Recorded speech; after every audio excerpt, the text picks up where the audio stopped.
Meet the micro to Tesla's giga. This is our R&D factory. Right now we're at a really crucial time because we are building our final stage prototypes for our first two products, the Arrival van that you can see just here and the Arrival bus just over there that we'll go and have a look at.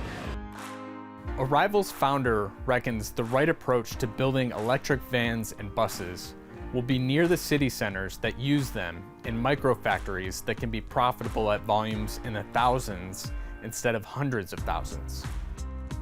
It's planning to build these EVs in a modular, almost Lego-like manner with extensive use of autonomous robots to bring down costs. These are the creatures that we are creating to handle the logistics, anything that moves on the shop floor of our microfactory. The overall concept of the microfactory is based on breaking the serial flow of the conveyor belt, which is the model that we've been using for hundreds of years now.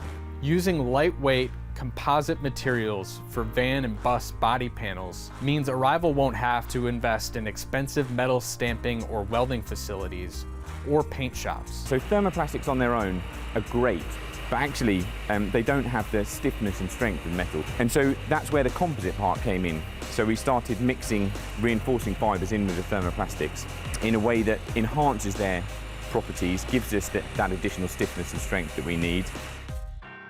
Arrival is one of dozens of companies in and around the EV space that have merged in the last couple years with special purpose acquisition companies, or SPACs, to raise money from investors and list shares in the process. When Arrival announced its plan to go public in November 2020, it had a who's who list of existing investors, including UPS, which had committed earlier that year to purchasing 10,000 electric vans. Arrival predicted its first product would be in production by the end of 2021. On its first day as a public company, Arrival was worth $13.5 billion. That was as valuable as it's ever been. There wasn't an immediate crash, but the stock really started to go down in November of last year. That's when Arrival warned it will build fewer vehicles than planned when production starts in 2022. Spending on tooling, logistics, and raw materials will be higher than initially envisioned. All of this means winning investor confidence back will rest on the shoulders of people like Tom Elvidge.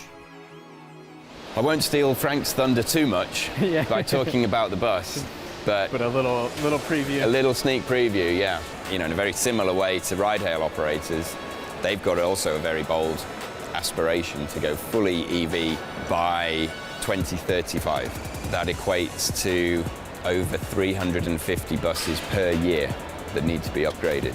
The partners Arrival has been working with on its bus include First Group, which operates across the UK and Ireland. The plan is to put buses into public road trials early this year, operating on real routes. There's something about a bus horn that is different than just a car. If executing on buses, vans, and innovative manufacturing methods weren't enough, Arrival has a project in works for the other side of those milestones. In May of last year, it announced a partnership with Uber to develop a car purpose-built for ride-hailing. Mike Abelson, the CEO of Arrival Automotive, knows all about getting products from concept to production. He was vice president of EV infrastructure and global strategy for General Motors at the tail end of his 35 years with the company. Just like starting any industrial facility, we're going to go through a startup phase, a ramp-up phase. But we've done enough work and we've had pull-ahead versions of the equipment already running. So we've already had a textile running for a number of months.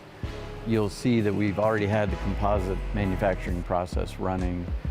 So we have confidence in the processes. We've done a lot of simulation, and you can see the hardware is going in place now.